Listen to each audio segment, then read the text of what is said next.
সাম্য আর সমতার মানে তো আমরা সবাই জানি, আমরা এরকম একটা বাংলাদেশই চাই। কোনোভাবেই আমাদের মধ্যে বিভক্তি সৃষ্টি না হয়, বাংলাদেশের মানুষ ভীষণ একতাবদ্ধ এবং বাংলাদেশের মানুষ একসাথে একটা সুন্দর ভবিষ্যৎ আনতে পারবে বলেই আমার বিশ্বাস। অবশ্যই আমি বারবার সাম্যের কথা বলছি, বারবার সমতার কথা বলছি না। আমরা কোনো কষ্ট করিনি, কষ্ট ছাত্ররা করেছে, দিনের পর দিন রাস্তায় থেকেছে, আমরা কোনো কষ্ট করিনি। এখন বাংলাদেশ একটা নতুন সময়ের মধ্য দিয়ে যাচ্ছে, একটা ট্রানজিশনের মধ্য দিয়ে যাচ্ছে।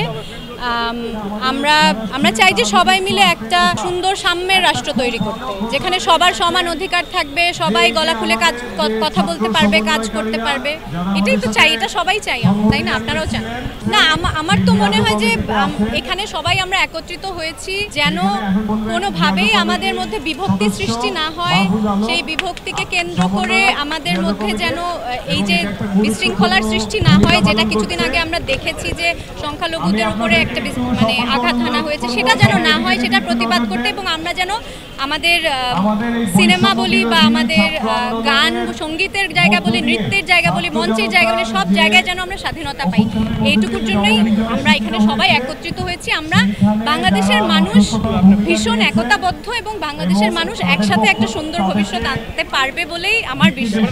অবশ্যই আমি বারবার সাম্যের কথা বলছি, বারবার সমতার কথা বলছি। সাম্য আর সমতার মানে তো আমরা সবাই জানি, আমরা এরকম একটা বাংলাদেশই চাই, যেখানে সাম্য থাকবে, সমতা থাকবে, বিভক্তি থাকবে না। এরকম একটা বাংলাদেশ আমরা চাই। আর এটা এখন আমি বারবার বলছি, একটা নতুন সময়ের মধ্য দিয়ে আমরা যাচ্ছি। এরকম সময় আমরা আগে কখনো দেখিনি। আমাদের সবাইকে ধৈর্যশীল হতে হবে, পর্যবেক্ষণ করতে হবে, এবং আমরা কি চাই আমাদের সেটা মন খুলে বলতে হবে। না, আমরা এখন কোনো বিভক্তি চাই না। কে কথা বলেছে কখন সেটা তাদের ব্যক্তিগত জায়গা। আমরা সবাই একতাবদ্ধ হয়ে এখন আমাদের সামনের কথা ভাবতে হবে, পেছনের কথা ভাবলে এখন চলবে না। প্রচণ্ড নিন্দনীয় সকল অরাজকতার ঘটনা, প্রচণ্ড নিন্দনীয়। এইভাবে বিভক্তি সৃষ্টি করা হচ্ছে, এইভাবে অশান্তি সৃষ্টি করা হচ্ছে, সেটাতে আমরা নিরাপত্তাহীনতায় ভুগছি সবাই, আমরা সাধারণ জনতা সবাই, এবং সেটা তীব্রভাবে নিন্দনীয়। কিন্তু আমরা আবার অনেক সুন্দর এক্সাম্পলও তো দেখেছি, তাই না? উদাহরণ দেখেছি আমরা কিভাবে পাড়ায় পাড়ায় একত্রিত হয়ে আমরা ডাকাত প্রতিহত করছি, আমরা এই দুর্বৃত্তকারীদের প্রতিহত করছি। এটা একটা খুব সুন্দর, এটাই বাংলাদেশ, এই একতার বাংলাদেশটাই আমরা চাই।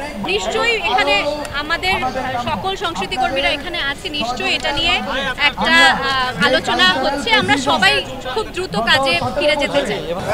আমাদের সবাইকে ধৈর্য ধরে পর্যবেক্ষণ করতে হবে, এবং আমরা যেটা চাই, এখন আমাদের বাক স্বাধীনতা আছে, আমরা যেটা চাই সবাই গলা করে বলতে পারবো, সেটা যেন আমরা সবাই বলি যে আমরা অবশ্যই আশাবাদী। আমার দেশকে নিয়ে আমি সবসময় ভীষণ আশাবাদী।